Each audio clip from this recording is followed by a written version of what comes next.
The LGBTQ grant just seemed like a natural extension for what we've really done for years in our Center of Excellence, and that's to reach out to groups of people with educational and community-based programs. You know, much of what we do at the LGBTQIA+ Aging Project is looking at equity, inclusion, and community. So it seemed like a great opportunity to explore and find out, what does it mean to be LGBTQ in the Parkinson's community? What does it mean to have Parkinson's in the LGBT community? What's unique for folks? I was privileged to be the point person for people to reach out to us when they first heard about Parkinsons Pride.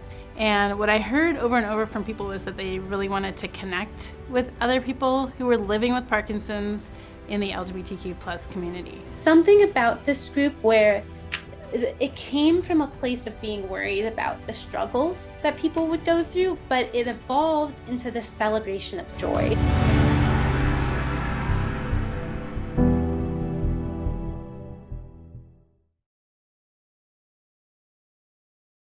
I had been looking for gay people with Parkinson's because I just thought those two life experiences are unusual enough that it's interesting to get together with people that are like me. Did a ton of research on, okay, what are there for resources for me?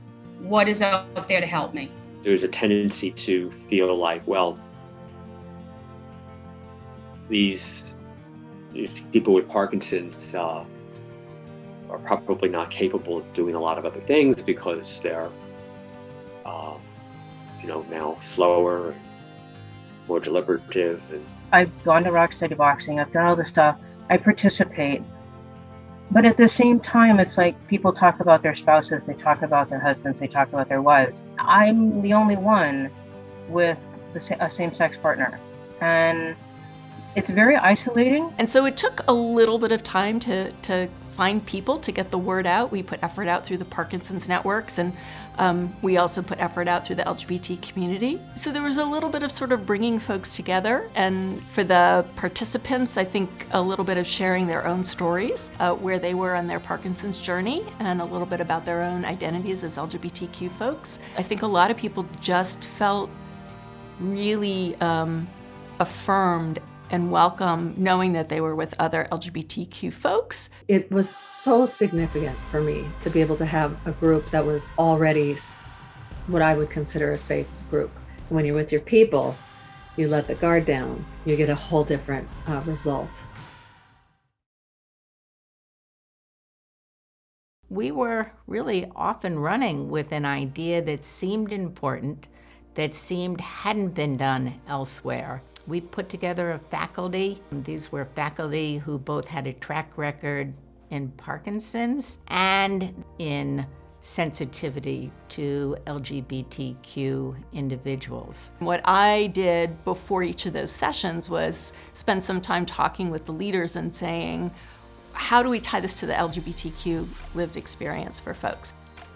One thing that the LGBTQ population within the Parkinson's community was wanting to do was share their story and have more of a voice in the community.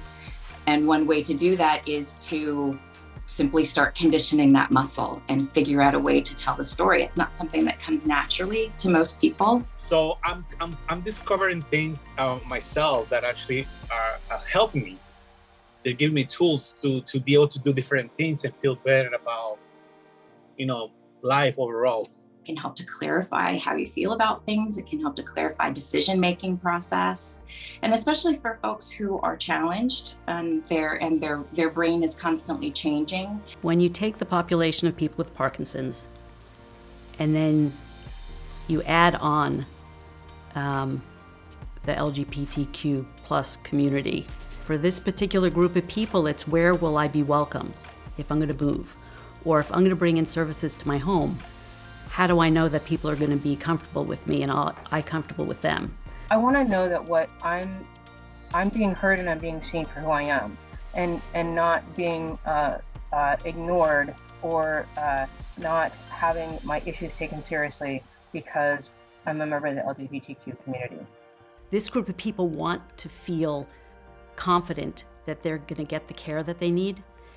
And it's the professional's job, and also the individual's job, to go into the community, the resources for older adults, and to ask the questions of people to make sure that this community is going to get served as well as any other community.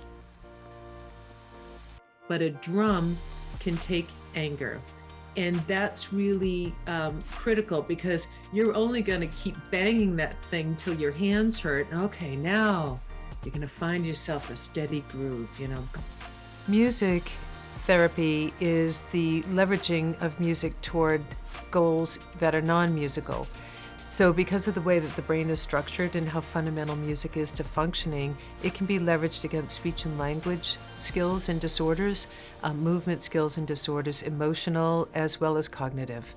So the music sessions we had over the past month were very helpful in that, in terms of making me more aware of my voice. For music, in the conversations and meetings, what does music mean in the LGBT community for you? Where did you listen to music? What music was important to you? How did it connect you with people? There is such a unique history, especially in the lesbian community. Like in the 70s, early 80s, women's music was radical, and it was a thing that helped you come out, and it helped you find each other.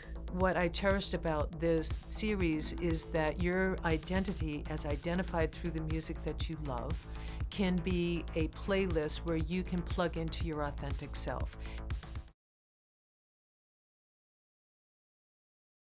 I'm going to try and launch us off, and was hoping we can continue kind of this theme that we've been talking about around having these dual identities, right? Being part of the LGBTQ community, having Parkinson's. Once the issue of trust was established, people could talk about their Parkinson's, but we had one member of the group who talked about dating. So that's both Parkinson's and how do you find a match? I think the folks really, really felt like they had a special connection with one another. The sense of camaraderie, it's very easy at times to think that you're the only one, and you know, that has these two challenges, and I really enjoy the connection with the group. I really do. You know, I'm really grateful for the group. I'm really incredibly grateful for the community that's happening as a result of it.